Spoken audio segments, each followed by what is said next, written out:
Ia. E eu com isso? Cristiane de Pádua Ferreira. Eu executo uma tarefa terrível. Antigamente era razoável. Apagava de manhã e acendia à noite. Tinha o resto do dia para descansar e o resto da noite para dormir. E depois disso, mudou o regulamento? O regulamento não mudou, disse o acendedor. Aí é que está o drama.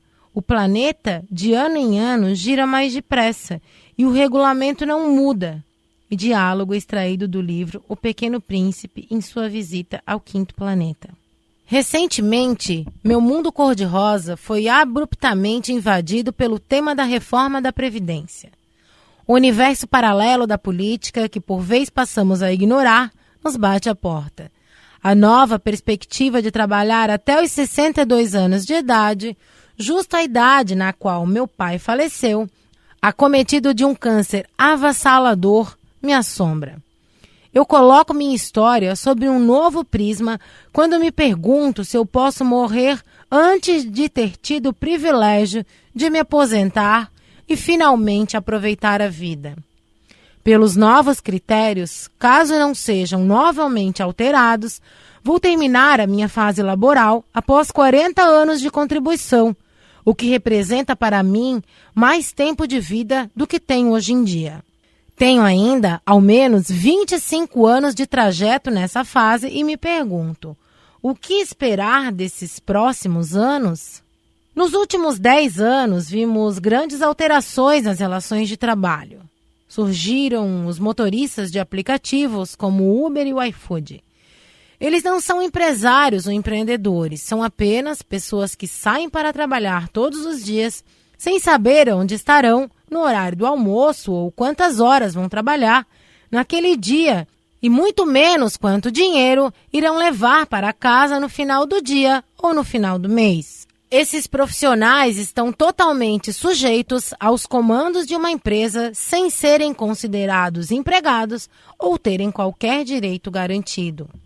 Além da precarização de suas condições de trabalho, esses profissionais compartilham a experiência de serem diretamente ou indiretamente controlados pela inteligência artificial, IA, que gerencia seus itinerários e valora seus serviços.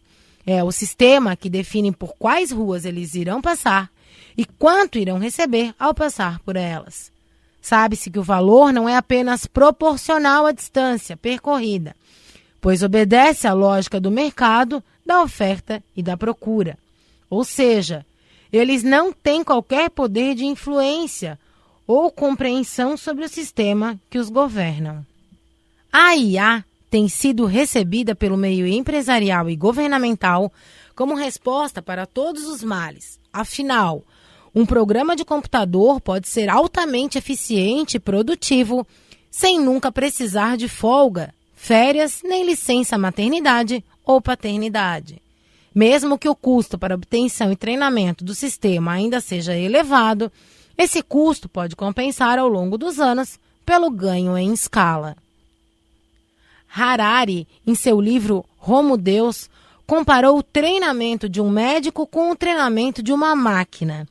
Para formar um médico, precisa-se investir tempo e dinheiro e depois de 10 anos de estudo e residências, tudo que daí se obtém é um único médico. Harari, 2016, página 319. Por outro lado, quando forem superadas as dificuldades técnicas que envolvem o treinamento de uma máquina em uma tarefa específica, será possível replicar tal máquina quantas vezes quiser, sem demandar o mesmo tempo inicial de treinamento. Segundo Kai-Fu Lee, cientista da computação e especialista em inteligência artificial, os avanços teóricos nesse campo têm produzido aplicações práticas que estão prestes a mudar as nossas vidas e podem tirar nossos empregos. Ele alega que milhões de empregos burocráticos, como contadores e analistas jurídicos, desaparecerão. A estimativa é que dentro de 10 ou 20 anos, a inteligência artificial já seja capaz de substituir cerca de 40% a 50% dos empregos nos Estados Unidos. Um diploma universitário, até um diploma profissional altamente especializado, não é garantia de segurança no emprego ao competir com máquinas que podem identificar padrões e tomar decisões em níveis que o cérebro humano simplesmente não consegue entender. Kai-Fu Lee, 2019, página 175. Com o avanço da inteligência artificial, as ferramentas de controle do trabalho humano serão ampliadas. Os trabalhadores humanos poderão ser facilmente ranqueados com base em critérios objetivos. Os algoritmos serão os responsáveis pela análise do enorme volume de dados gerados. Cathy O'Neil, famosa cientista de dados, estudou como esses algoritmos podem aumentar as desigualdades sociais, a discriminação racial e de gênero, causando injustiças em larga escala. E, por isso, os classificou como ferramentas matemáticas de destruição. As pessoas comuns ou até mesmo profissionais da área têm e terão dificuldades para compreender tais sistemas. A falta de transparência dos critérios embutidos dentro dos algoritmos, que muitas vezes estarão protegidos por direitos autorais, preocupa principalmente seus afetados. Mas e eu com isso? Saiba que o judiciário não vai ficar alheio na busca pelo cálice sagrado desse século. O STF já possui um sistema treinado com inteligência artificial, o Victor, que lê alguns processos que chegam ao tribunal e analisa se devem ser julgados lá ou devolvidos. O sistema ainda está em treinamento, mas a expectativa é que ele possa ser adaptado para os demais tribunais. Diversos tribunais de justiça montaram laboratórios de inovação, justamente para pesquisar e desenvolver algoritmos que facilitem o trabalho dos servidores e magistrados. Atualmente, existem 41 projetos envolvendo o uso da IA na Justiça. O TJRR lançou o sistema Mandamus, Sistema Inteligente de Controle de Mandados, que gerencia a fila de mandados, localiza por GPF o oficial de justiça mais próximo e encaminha o mandato para o seu cumprimento e ainda indica a melhor rota. Isso não lembra o aplicativo Uber? O TJSC lançou recentemente uma ferramenta de busca de endereços automatizada. É claro que os servidores não precisarão mais fazer esse tipo de serviço, mas será que não virão outros novos, mais complexos e mais dignos dos humanos para preencher o espaço vazio? Ao mesmo tempo em que a modernidade nos garantiu um aumento da nossa expectativa de vida e as facilidades disponibilizadas pelas ferramentas tecnológicas, a esteira da linha de produção aumentou a sua velocidade sem nos consultar. Somos levados a passar cada vez mais tempo trabalhando e em uma velocidade cada vez menos confortável. Além disso, o trabalho não representa apenas o nosso meio de sobrevivência. Ele se transformou em uma fonte de orgulho pessoal, identidade e significado da vida real. Kai-Fu Lee, 2019, página 206. Elas observarão como os algoritmos e robôs os superam com facilidade em tarefas e habilidades que passaram a vida inteira para dominar. Isso levará a uma sensação esmagadora de futilidade, uma sensação de ter se tornado completamente obsoleto. Kai-Fu Lee, 2019, página 207. Entretanto, quem já acompanhou de perto alguém mais próximo se despedindo da sua vida, sabe que uma pessoa jamais vai pedir mais tempo de vida para poder trabalhar um pouco mais. Encarar a finitude de vida nos mostra onde estão as nossas verdadeiras joias raras. Ainda assim, sabemos que as alterações em nosso ambiente de trabalho podem afetar muito mais do que a nossa vida financeira.